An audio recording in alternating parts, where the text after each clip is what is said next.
Hey everyone, and welcome to the channel. You know, we often think of science as this super serious, methodical process. White lab coats, precise measurements, eureka moments happening exactly as planned. But what if I told you that some of the biggest, most world-changing discoveries in history were complete and utter accidents? That's right. From life-saving medicines to technologies that are probably in your kitchen right now, history is filled with brilliant minds stumbling upon greatness when they were actually looking for something else entirely. Today we're diving into 10 of the most fascinating scientific discoveries that were made by complete accident. Trust me, you're not going to believe some of these. Our first story starts in 1928 in a messy lab belonging to a bacteriologist named Alexander Fleming. Now, Fleming was known for being a bit untidy. He went on vacation and left a pile of petri dishes stacked in a corner of his lab. When he got back, he noticed something weird. One of the dishes, contaminated with a mold, had this clear ring around it where the bacteria just wouldn't grow. Instead of throwing it out like most people would, Fleming got curious. That mold juice, as he called it, turned out to be penicillin, the world's first antibiotic. Think about that.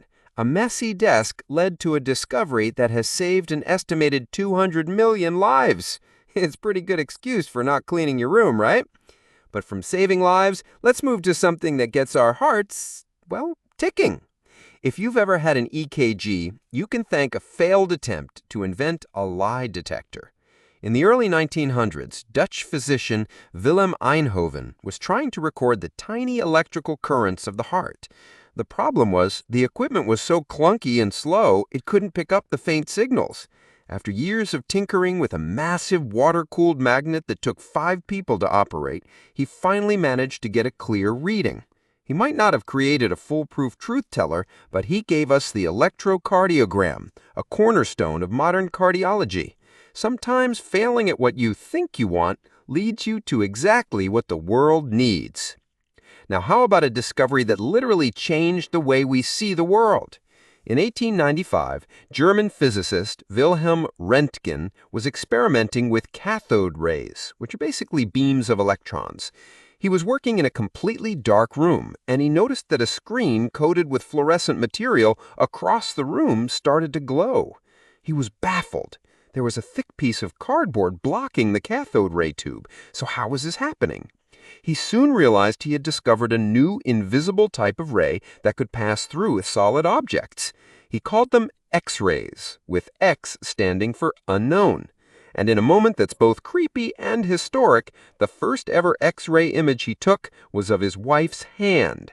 You can imagine her shock seeing her own bones.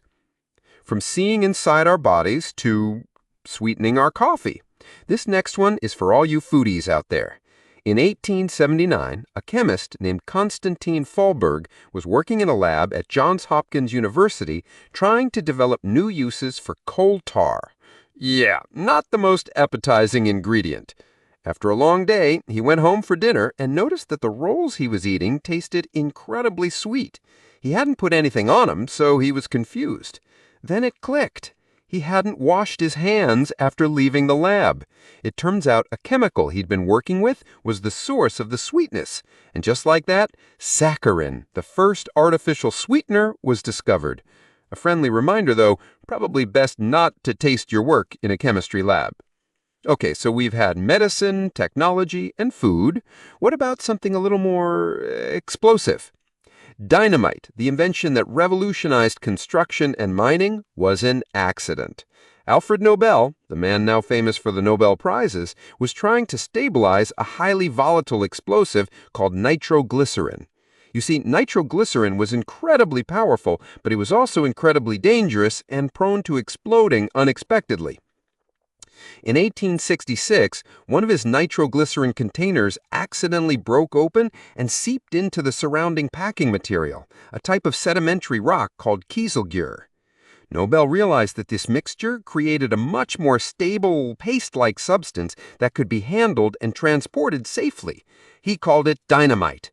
It's ironic, isn't it? The man who created one of the most powerful explosives is now celebrated for awarding peace prizes.